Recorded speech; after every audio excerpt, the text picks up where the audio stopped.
Anyway, I'm a fanatic. Yeah.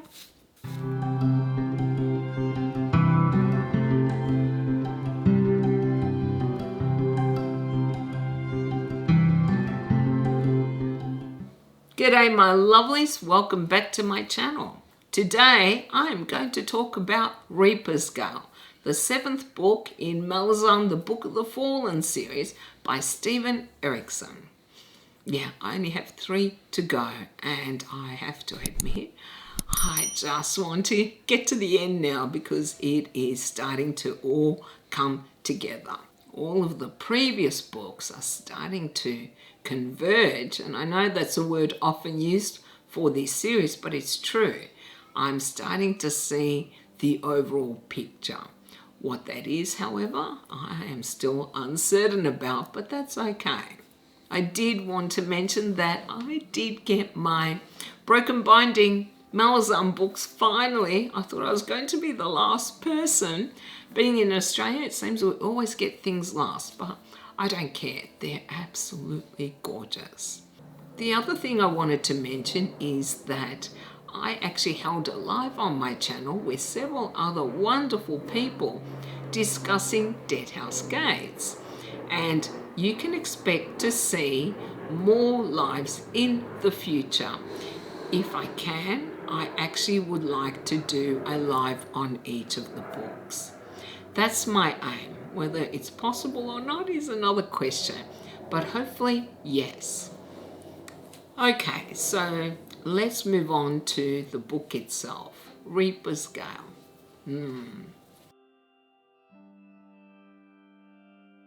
This is a massive book. I think it was over 1,200 pages in the paperback.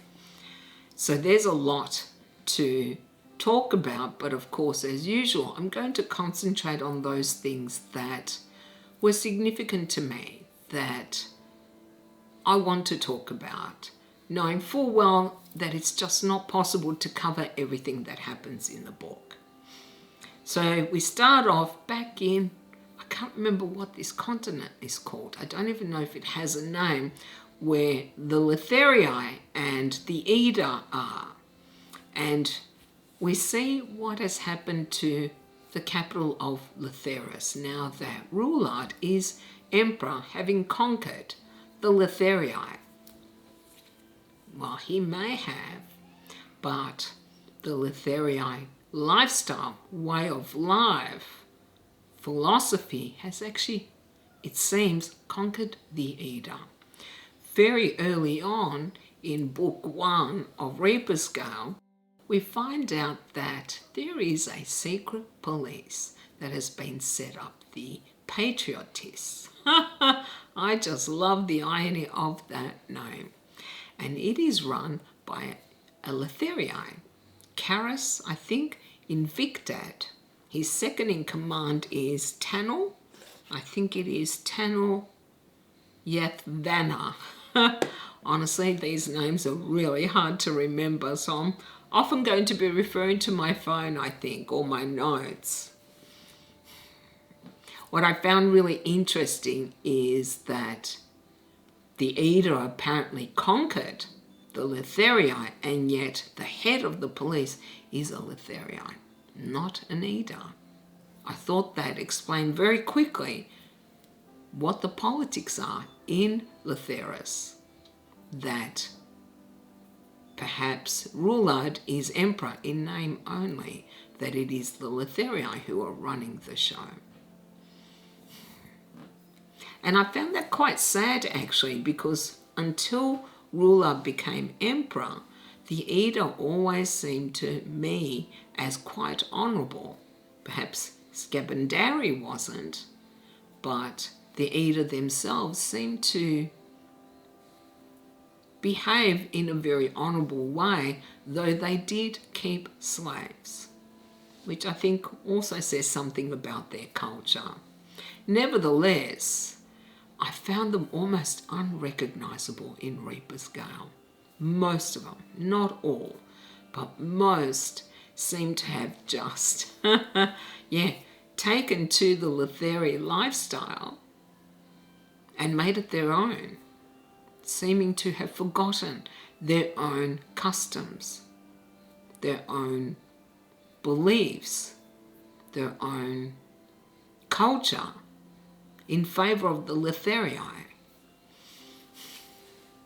Whereas I absolutely loathe, despise, hate with a passion everything that the Letharii stand for.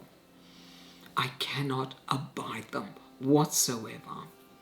Now that doesn't include individuals. I'm talking about the culture of the Letharii, their beliefs, their practices, their obsession with position and money and conquest, their complete disregard for anyone who is not Letharii, even disregard of their own if they are not wealthy, if they are poor, if they cannot achieve like others can. They are also despised by the few in power. There's no doubt this was a parallel to capitalist society, but at its absolute worst, no doubt. So I hated reading about this society because I can't stand them. And it makes it hard to view it even impartially because I have such strong views about all the things that they practice. And then you add to that the secret police, who are imprisoning and torturing anyone who disagrees with the main elite as to how Letharis should be run. Any dissidents, basically. But worse, we actually did see several characters being tortured. Never easy to read. On top of which we saw quite a bit of sexual violence. Now, I'm not squeamish and I can read about sexual violence, but I found it a little too excessive in this book. I thought that Erikson made it quite plain early as to what occurred to some of the prisoners, the female prisoners. I didn't feel he needed to go into as much detail as he did, not just in book one, but also later. It was hard reading. And I think if you're a woman, it would be hard reading. It may not feel as upsetting for males, I don't know. All I know is that as a woman, I could picture what was happening, that sense of helplessness, that sense of despair, and I would have liked a lot less of that sexual violence in the book. So here we see this capital and how things stand. Roulard, it appears, has lost faith or trust in anyone who is Ida. He has pushed away almost everyone. And I finally found out that, yes, Roulard was the one who gave the order to imprison and expel Troll Senga. And that happened almost immediately when Troll went back to Roulard at the end of, say, Midnight Tides. So he didn't even have a chance to try to assist his brother. He went back for nothing, really. We also learned that Benidas, I think he's the middle brother, the mage, was on, is it the Salante? I can never remember the name of the ship that Gessler and Stormy found, and that Casa was the one who actually killed Benidas. So Roulard has lost Benidas, he has lost Troll, and Fear has disappeared because he is on a quest to see if he can find Scarabandir's remains and perhaps break the spell or the hold that the cripple god has over Roulard. Roulard doesn't even spend a lot of time with his family, and I found it really sad actually at just how isolated he had become, how lonely and mistrustful, and that was definitely fostered by the Chancellor, this Machiavellian character also a Lotharii, who it appears had way too much power. I would have liked to have seen just how he got to that position, because when we last read about this city, Rulad had just conquered the capital. I don't know why he was putting Lotharii in such positions of trust. I really don't. But then again, Rulad was very young and constantly in pain, constantly fearful. So perhaps it's not surprising that he would trust strangers more than he would trust his family or friends. We also got to see Serempedak, Silchus Ruan,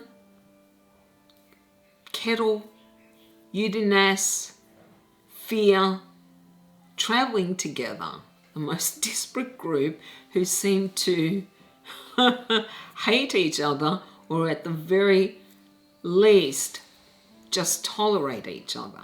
They were, last I heard, going on to Shirk Elog's pirate ship. So I don't know why they ended up together, but reading about them was also really difficult because there was so much animosity between the different characters. Even Serempedak, who I always liked prior to this, or from Midnight Tides, sometimes even she was intolerable, especially what she did to Udinas later on in the book, that betrayal of him. And Udinas. Okay, I'm going to talk about him now. I did not hate him in Midnight Tides. I never thought he was a terrible character, or a terrible person, I should say. I just thought he was bitter, and he had good reason for being bitter, but I didn't find him poisonous. His attempts to help Rulad showed that he was a kind person. Oh, that is not who we met in Reaper's Gale. He was poisonous. He reminded me a lot of Malazan, the way he behaved and spoke to the others in this group was just so horrendous. He was honestly one of the least likable characters throughout this book, and there are a lot of unlikable characters in the book. So I found it difficult to enjoy my time with this group, except every now and again Silchus Ruan did something phenomenal, and I thought, okay, I really like him and I want to learn a lot more about him. Fear, especially his relationship with Udinas, I didn't always like. He seemed almost grasping at straws, trying to find a way to turn back the clock and make the Eda honourable again. Though I don't think trying to find Scarabandi was a good idea given his betrayal of Batiste and Dai. So I was confused as to just what Fear was looking to accomplish. And part of me disagrees with his view that Rulad was being controlled solely by the crippled god. Yeah, I know I've mentioned before about my feelings for the crippled god, but ultimately I don't believe that it was solely the crippled god which resulted in Rulad being emperor. I also think that was something that Rulad wanted. He wasn't happy with the price he had to pay, but it was through his ambition that he became the emperor, or holder of the sword. But regarding this group, there were times where I did not enjoy reading about them whatsoever, because it was always so tension-filled. It was always full of animosity, even hatred at times. Though what I did like about that storyline was learning more about this continent, where we went to this remote place where there seemed to be a small pocket of Tist and and we met Clip. I loathed the character of Clip so much. He was just too arrogant for my taste. And he seemed very unpleasant with obviously an agenda. And I could never tell what that agenda was, just exactly what he was looking to accomplish. I wish he'd been killed, though. Yeah, I was not happy that he came back and is now after the Tist and children. I just think, oh, this is not going to end well, no. But I guess that is something I will see unfold in the future. The storyline for this group, however, felt very distinct from everything else, even though the ultimate goal, which was to find the spirit, I think, of Scarabandi, was going to have an impact on the events happening on this continent. And I'll get to the end and what did happen a little bit later. So for most of book 1 and 2, we spent a lot of time with the Letherii and some of the Eda, like the Overseer. I think it's Bro Handa. Now, I liked this character, but it seems that he had a very ineffectual role, that the Letherii were so entrenched and hadn't really needed to adjust to the Eda's conquest. They just continued doing what they always did. They continued spouting propaganda. They continued to destroy civilizations for their own ends, for their resources. Especially that Lita, I think his name was.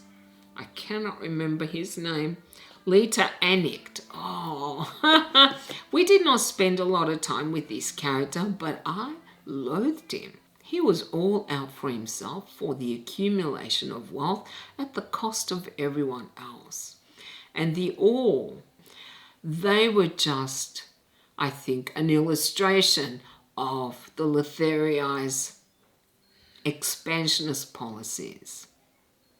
Not enough that they almost decimated these people when Red Mask, and I'll get to him in a moment, when Red Mask actually did defeat the army of the, Archery Praetor, for her, it wasn't enough anymore to take their resources and enslave the people. Now she wanted to wipe them out. Red Mask. I was not surprised at the revelation at the end that he was Letherii. What, however, did impress me was his introduction. When he came onto the page, I was just flabbergasted at how talented he was and how many he killed in such a short span of time. And if that wasn't enough, he had Kachain Chamal as companions. And I thought, who is this person? How did he get these companions? I still don't understand why they joined Red Mask, but regardless, that's kind of opened so many possibilities for the future. What was their goal? I really don't know. But their actions at the end in tearing Red Mask apart was horrific, not unsurprising, and it's just left me with more questions. But I liked this character, Red Mask. I liked how he brought the all together to fight the Letherii. Didn't always prove successful, but even so, just seeing the Letherii fail, yeah, I'm sorry, I was cheering, yeah. Not so much at the end, but the fact that the Barghast came into this really surprised me. Just like the Grey Swords, I was not happy to see all the Grey Swords wiped out. We didn't even get to see that battle. And then we saw Tok. Now, I love Tok, I really do, but it was hard reading about him at such a low, being held prisoner for so long by the people who actually betrayed them, who betrayed the Grey Swords. I found that very tragic, actually, that so many Grey Swords were killed, that all of them, I think, were killed, and all that was left was Tok. And for me, that storyline with the All, the betrayal of the Grey Swords, their fighting the Letherii, was an illustration of what happens during war when one side is far more powerful than the other. You'll either stand up and fight or you'll run away. And the All have done both. It was only Red Mask who gave them the courage to actually try to fight back, because every other time they were outnumbered. It's just an example of history, of our own history.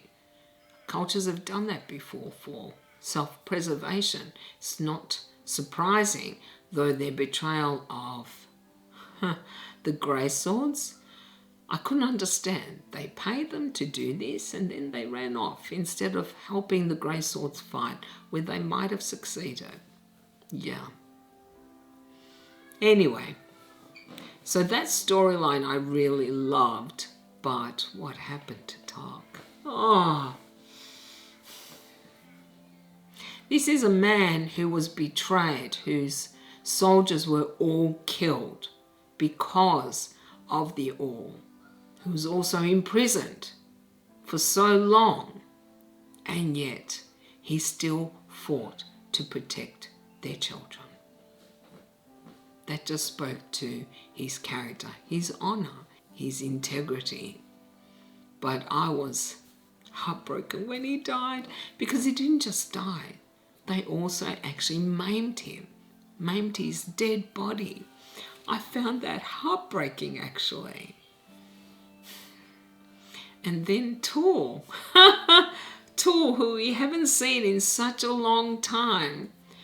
Oh, his grief over Tok's death was how I felt, actually. And I've said this before, how much I love the friendships in these books. And that, I think, is how I would feel to lose a friend that I loved as much as Tor loved Tok.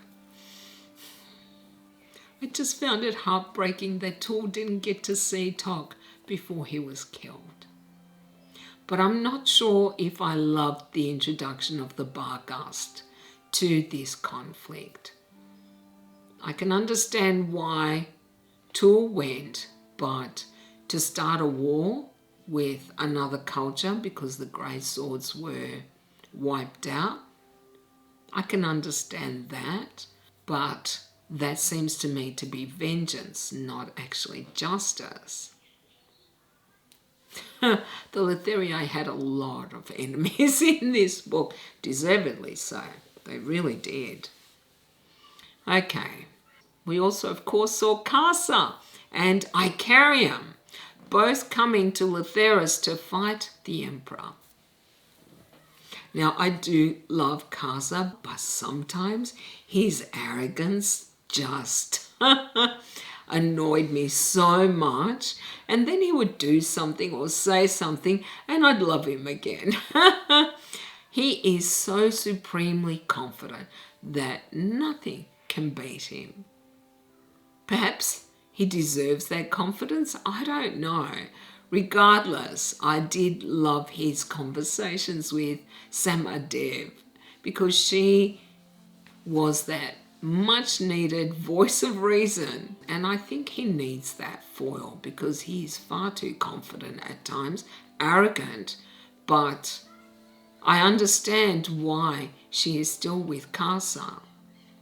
Casa is so much more than just a huge giant brute. He is extremely intelligent. That's come across many times, and yet that is not who we saw when we first met him in House of Chains. He has definitely grown as a character, and he thinks sometimes, not always, but he does think before he acts. And of course, he cannot stand that anyone could be better than him. So him challenging Icarium was hilarious. And I partly want to see that battle and partly don't. Really. But something Casa said really made me laugh when he finally got to Letherus. And he said something to the effect of, "This city reeks. When I am done with its emperor, I may well burn it to the ground." Yeah, it just epitomizes who Casa all along is. Icarium, on the other hand, was much more mysterious in this book. I suspect that Icarium's memory is back, that he does recall his past. I'm not sure if he recalls Mappo, who we did not see in this book. And I suspect he also understands that Taralak Veed is the instrument of the Nameless Ones, and that he's not quite willing to let them manipulate him anymore. It's also apparent that Letherus, the capital, is an ancient city that Icarium is very familiar with. What exactly he tried to do at the end, I honestly do not understand yet. Perhaps that is something that will be explained later. But I love that he was disinterested in fighting Rulard. And it did surprise me to learn that half of Icarium's blood is Tobukai. Yeah, I really like that revelation, actually. Doesn't completely surprise me either, but even so. We also got to see his father. Is it Gothos, who is imprisoned in one of the dead houses? We saw him at the very beginning, I think it was in the prologue, who bargained for, I can't recall what it's called, the object that held Scarabandi's soul. And I thought that tie back to Gothos from Deadhouse Gates, and I think it was also House of Chains, I could be wrong, made this story feel like it was coming full circle. Though obviously there were several characters, major players, major groups that we did not see in Reaper's Gale. Regardless, this is bringing a lot of the threads from the previous books together, just not all yet. But Casa and Icarium were one of the highlights in the first two books. And of course, I love seeing T-Hole and Bug and some of the other characters like the Ratcatchers, but most of these two books were not my favourites. I did not enjoy them. I loved the very end, though, of book 2, where somebody stated something to the effect that the Malazans are on our shore. Yeah, that's when I got excited about this book. So let's talk about the Malazans. Yeah. Now, initially, I think it was in Bone Hunters, we're given the impression that Tavor is taking the Bone Hunters to this continent to pay back the Eda for what they've done to Malazan citizens. I don't know if that really makes sense to me. I mean, to pursue them on the seas, sure, but to land and intend to take the capital, I don't understand. Perhaps I'll learn that in future books. But we actually got to see warfare of a different kind. More like guerrilla warfare, not two armies facing each other, as we have seen in most of the other books. This was the Malazans, the Marines in particular, making their way stealthily through the continent down to the capital. They were my favourite scenes of this entire book. I just loved seeing them fighting and the tactics they used. I loved seeing Fiddler creating the drum And I didn't realize that Kato saw him as the last greatest sapper. Yeah, I totally get his hero worship of Fiddler because I feel the same. He is definitely my favourite character in the entire series so far. And I've read 7, so is it possible somebody else may topple him? I don't think so. He has consistently proven himself to be one of the most admirable characters throughout this series, not just for his abilities as a sapper, but his kindness and loyalty to those that he cares about, to the bone hunters, and of course to the bridge burners. I just wanted to mention how much I loved seeing the different groups slowly making their way down to the capital. Hellion as well. She was hilarious. Yeah, sometimes she really makes me laugh, though I have to wonder, would she really be as effective a leader if she wasn't so drunk? I just don't know. I guess it depends. Even so, I did find her very funny at times. And of course, I need to talk about Hedge. Hedge seems to have willed himself into existence. Yeah, this world and its rules regarding death, ascending, and ghosts doesn't quite make sense to me. I have to wonder if that was partly because this continent was kind of frozen in time through the Jaggers. I think it was Gothos. I have to wonder. Regardless, I was really happy to see him back, but he can be a little irritating sometimes, so I'm not surprised that Quick Ben was very happy to see him, but also kept saying, "You're my least favourite bridge burner," because he can be irritating. He's more blunt, I think, than Fiddler in many ways, and he's also more reckless, though Fiddler can be reckless as well. But I loved that reunion with Quick Ben because I have so missed the bridge burners, and it was nice to see one of them or two of them reunite and see each other again. And I also loved that Hedge grew really attached to Troll, because Troll has always been portrayed as a very kind, generous, compassionate soul.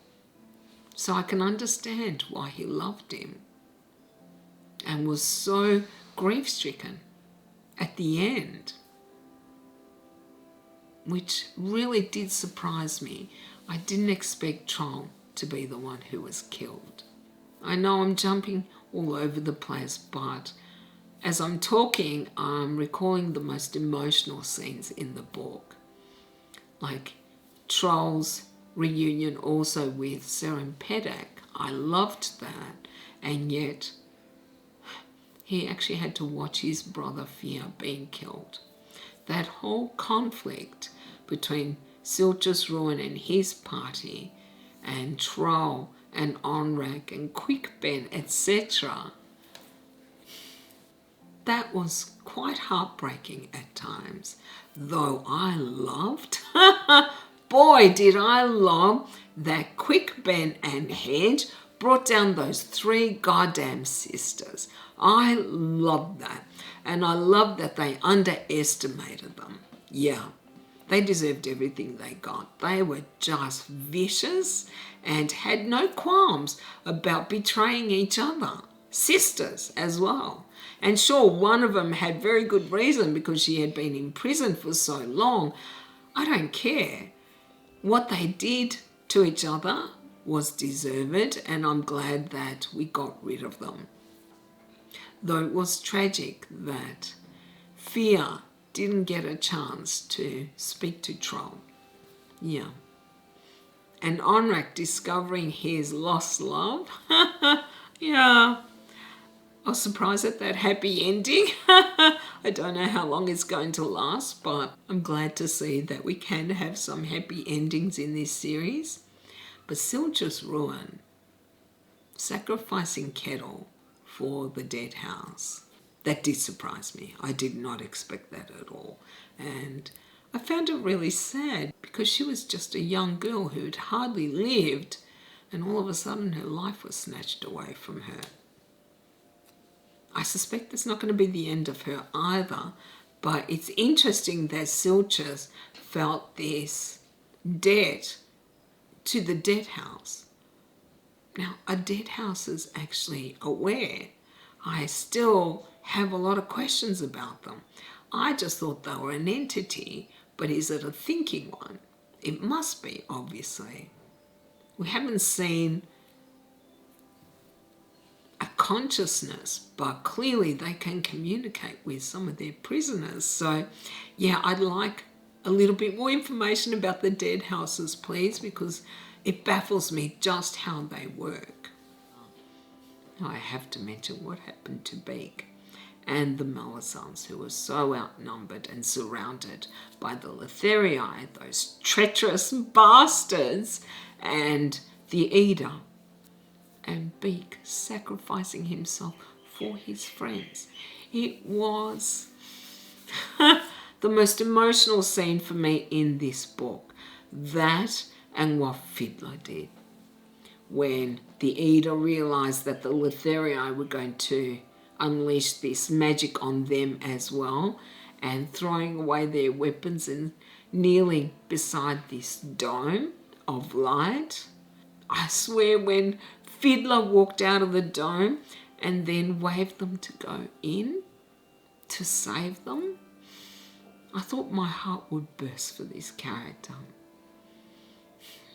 He honestly has been the absolute epitome of compassion, honour, integrity, kindness, and generosity throughout this book. I have never seen him do one thing that was contrary to any of that. He has to be one of the kindest people that inhabits this Malazan world. And I had no doubt anyway before this, but that was one of the crowning moments, I think, in Reaper's Gale. I just loved it so much. And I loved the character of Beak, who finally felt accepted, who Faradan Sword treated so beautifully after everything he had been through in his life. And his sacrifice was just heartrending. This is what happens to me with these books. There are moments like that, and especially the effect on those left behind. Everyone throwing down some memento to commemorate Beak's death. I love scenes like this because they really affect me emotionally, and there's not a lot of books that can do that consistently. Erikson does it all the time. I loved that Beak was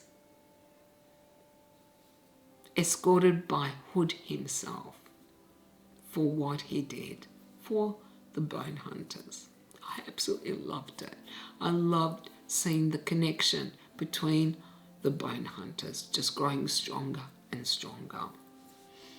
Though Tavor's words of unwitnessed, I'm not sure how I feel about that, and I'm not sure what significance that has for the future, but I am curious, of course.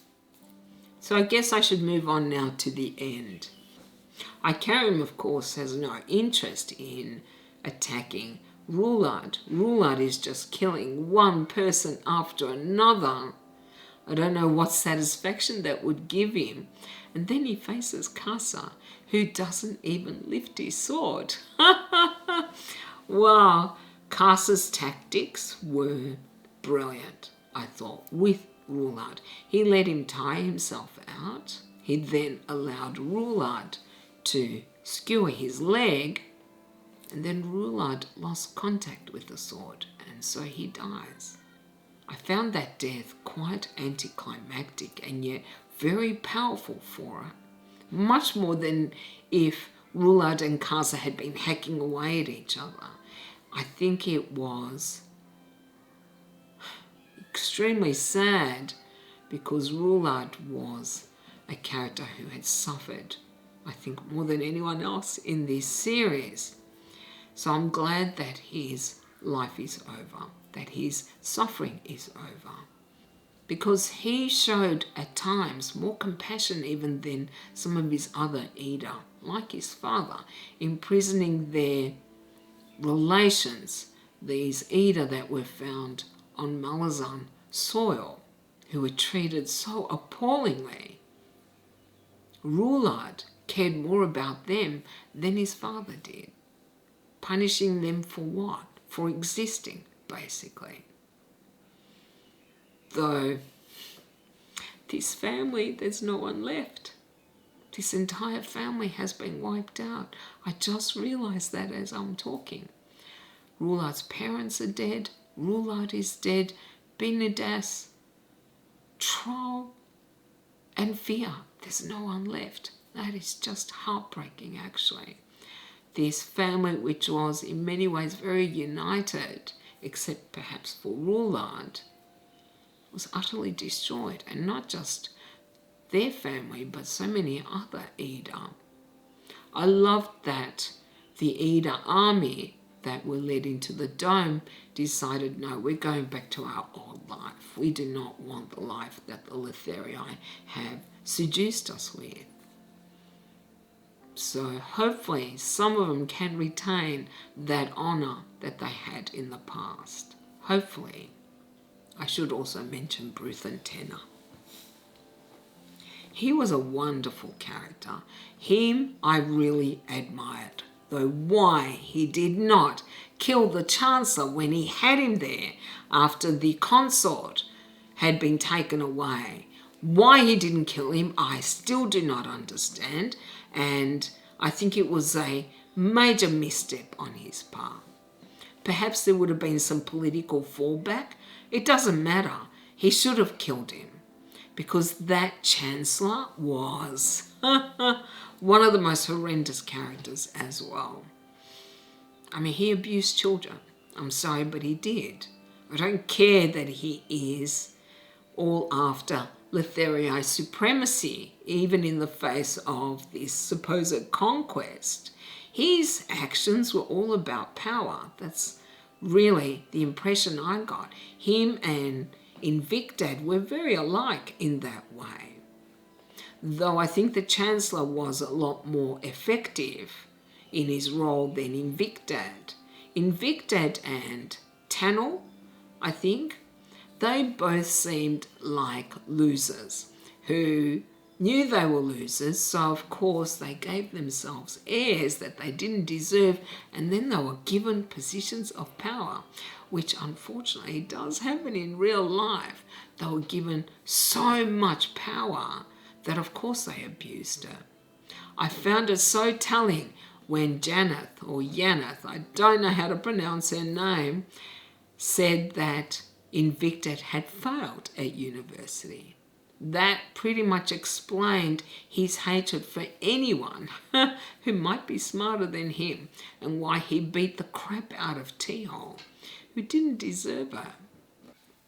I loved that the Chancellor, who had such a hold on this capital and what was happening, died so insignificantly. I loved that. He deserved that. He did not deserve a great death. I need to mention the errant. Wow. You know, his character and how he behaved throughout Reaper's Gale illustrated for me how even gods are all about power. No surprise there. He disliked that he didn't have power anymore, that his power was diminishing, and he was missing that he was not able to manipulate events. Why? Because that's what he wants to do for the hell of it, for a laugh. We don't know. But he was a horrendous character. Not the way he's drawn, but his actual personality. And I loved that Feather Witch actually was able to chain him, though I cannot abide the character of Feather Witch anymore. I felt like these two horrible creatures deserve each other, because all she cared about as well was power. And while she does have good reasons for wanting to be powerful, having been abused when she was younger, it does not justify her actions or choices to what? Enslave Uranus again? Yeah, they deserved each other, her and the errant. Now, I don't think the errant can be killed, but I loved that Feather Witch is gone. I don't want to read about her anymore. I guess I should also mention Bryce, Benedict, coming back from the dead. Yeah, there are a lot of resurrections in this series. I'm not sure how I feel about that. Though the fact that his body was taken away by that character in Midnight Tides, whose name escapes me, it seemed to imply that he was going to come back anyway. But honestly, he didn't play much of a part. Not really. I have to talk about Silch's Ruin as a dragon going to the capital to basically get rid of Rulard and being beaten back by the bone hunters. Oh, I love that so much, especially what Bottle said at the end. Allow us to introduce ourselves. I just loved it. I loved it that humans, okay, Quick Ben is something else, but the bone hunters were able to push back an ascendant such as Silchus Ruin. So in the end, I guess you could argue the Letharii are pretty much wiped out. The Malazans have wiped out the army, their conquering army, and T-Hole has brought down the economy. I find it a little unbelievable that T-Hole would be emperor, because I think that's what he's called at the end of the book, or leader of the Letharii. I found that really, I don't know if I can take him seriously. I know he's smart enough, and I know he's kind enough, but I don't know how he's going to do as emperor or king or leader. I guess we'll find out. I did find it a little hard to accept that Yanath, after what she went through with Tanel at the end, who got a hold of her again even after she was rescued and abused her all over again. Yeah, I did find it hard to accept that she would so easily marry T-Hole, no matter what her feelings for him are, after what she went through. Her resilience is definitely something to be admired. And the cripple god. I want to end with him. There were a couple of characters who, it seemed, were conversing directly with the cripple god. And I want to quote some of them. I think this was in chapter 4. A god in pain is not the same as a god obsessed with evil. I agree with this completely. In pain, we can lash out. In pain, it is very hard to think clearly. Someone who is just out for evil isn't necessarily someone in pain. So I love that quote. And then there was another. Oh, you humans, you are something else. You make my every breath agony, and my every convulsion is your ecstasy. These words were so heartfelt, and I find them heartbreaking. There was even another comment, and I can't remember who said this. It might have been Silchus Ruin. Tortured spirits like company, even a god's. Then again, perhaps it is the likes of you who have in turn shaped the crippled God. Perhaps without his broken, malformed worshippers, he would have healed long ago. I've said before, I feel so much sympathy for the crippled God, and I do want to see more of his perspective, because I think he's being blamed for a lot which may not be fair. I guess we'll find out. But like all the other books, I'm left with 1,000 questions, such as, what happened to Icarium? What significance does the city of Lathyrus have for him? Where do the bone hunters go from here? Whilst I loved Reaper's Gale, just like I love all the books, I will confess this one is my least favourite so far. And that is not a reflection on the book, it's just that something has to be your least favourite. And a lot of that stems from the fact that I find the Latherii despicable, horrible, and I can't stand reading about how they treat other human beings, especially cultures. The fact that they have no qualms with genocide, the fact that they are so greedy and lacking in honour, the fact that they are, I think, in many ways, the worst of humanity. Though, of course, that is counterbalanced by some of the characters, like Tehol, of course, like Bryce, like Serempedak. For me, this book really picked up when the Malazans were introduced, and I was reading about their tactics in fighting the Latherii.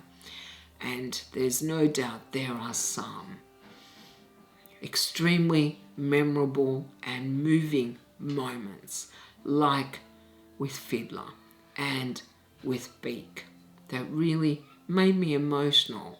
But that is because I'm extremely attached to the bone hunters. I did like many of the themes that the book raised, which I felt had a lot to say about greed. Yeah, greed, ambition, hunger for power, that fascism in any form should be unacceptable, because there's always going to be the few who do well out of it, but the majority never do. And God help you if you actually dissent in any way with the policies of the government in power, the people in power. So as I said, there are some wonderful moments in this book, but overall I just didn't love it like some of the others. And whilst I did appreciate many of the themes, I felt that some of these were already covered in Midnight Tides. But I do appreciate that this is bringing together many of the characters, cultures or groups that are going to play a part in the finale of this series.